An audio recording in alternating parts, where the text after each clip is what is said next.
Welcome everyone. In this video, we are introducing the powerful concept of assessment for learning, which is foundational to effective scaffolding and support in bilingual classrooms. We will look at assessment for learning's purposes, teachers' roles, key features, and practical applications that can support both teachers and students. What is the main purpose of this type of assessment? It is to improve student learning and achievement by providing ongoing, actionable feedback. This is a formative process that helps both teachers and students identify learning gaps and adjust instruction in real time. In assessment for learning, both teachers and students play crucial roles. Teachers provide meaningful feedback and adapt their instruction, while students take an active role by reflecting, self-assessing, and setting their own goals. Let's look at the core characteristics or key features of assessment for learning. First, it is feedback driven. The feedback must be timely, specific, and actionable, focusing on how a student can improve their performance and understanding. Second, it requires student involvement and self-regulation. Students are engaged in their own learning through self-assessment, peer assessment, and goal setting. Finally, it enables adaptive teaching. This means teachers adjust their instruction methods and resources based on student needs, identified through the ongoing assessment. The other essential features include establishing clear learning goals or success criteria from the beginning. Students must know what is expected of them from the start. Then, teachers are encouraged to use a variety of assessment methods, moving beyond traditional tests to utilize a range of assessment techniques. And perhaps most importantly, teachers should maintain their focus on process, not just product. This emphasizes the learning journey and the progress over time, rather than solely the final score.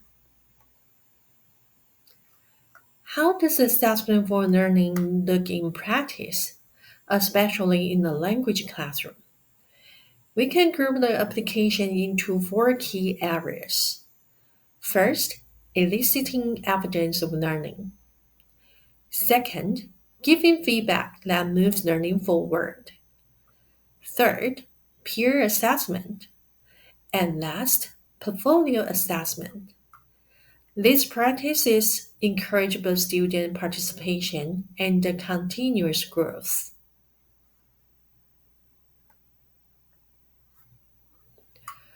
One way to elicit evidence of learning is through questioning.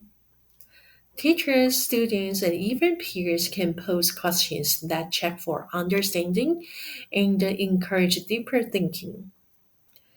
Teachers may use strategic questions to clarify student thinking, challenge misconceptions, and prompt students to explain their reasoning, such as, what evidence do you have to prove that? Or teachers may ask questions like, what would that look like if? Other methods include observation, graphic organizers for think alouds. More details will be presented in the following. Here is a closer look at an example of an observation checklist in a clear music class context. By observing if a student claps accurately or works in a group to perform a rhythm sequence, both the teacher and the students get immediate, actionable data on their proficiency. The comment sections allows for qualitative feedback and notes.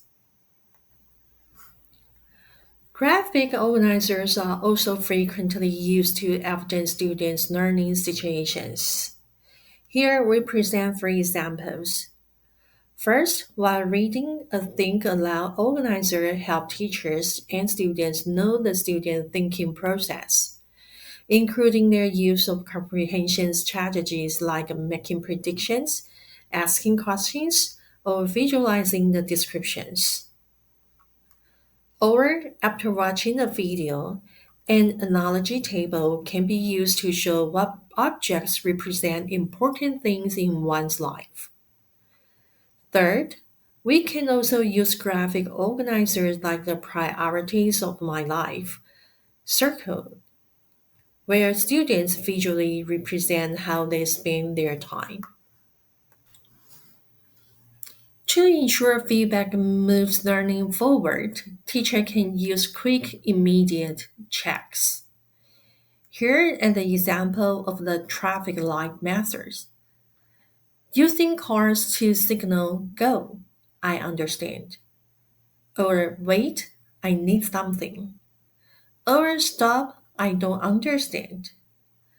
With the instant ticket results, teacher can adjust the teaching and decide whether to move on or if more scaffolds are needed. And the digital tools like Plickers, it's a free core activity that provides faster formative assessment results than ever. Effective feedback is central to assessment for learning. Feedback should not just tell students what is right or wrong, but guide them on the next steps, how to improve and deepen their understanding. Peer assessment is another powerful tool for assessment for learning. Students use charts to give specific constructive feedback. Teachers can get a lot of templates from online platforms like Canva or Twinkle. The other example here is a peer evaluation chart. In this example, the evaluation criteria structure feedback around 3 points. What went well? WWW. Even better if, EBI, and the next step. To conclude, peer assessment engages students in evaluating each other's work, which promotes critical thinking and collaborative learning. Students learn not only to give constructive feedback, but also to reflect on their own performance. We have mentioned portfolios in different assessment approaches. When we talk about portfolio as a tool for assessment for learning, we are focusing on the process portfolio. This is called a formative portfolio because ongoing work, development, and reflection are involved during the learning phase. Assessment of learning is linked to the assessment portfolio, as it documents final learning outcomes against objectives.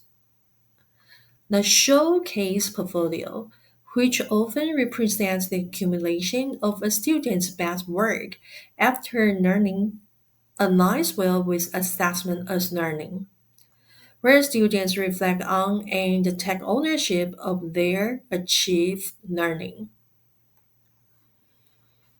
To summarize, assessment for learning is the formative approach that improves student achievement through feedback, students' involvement, adaptive teaching, and clear learning goals. By applying diverse methods such as questioning, peer assessment, and portfolios, teachers can create a more engaging, reflective, and effective classroom. To bring it all home, remember this simplest and the clearest analogy. When the chef tests the soup, it's formative assessment. It's the essence of assessment for learning because it's about checking the quality while it's still being made. So you can adjust and make it perfect before the final surface. Thank you for watching this video.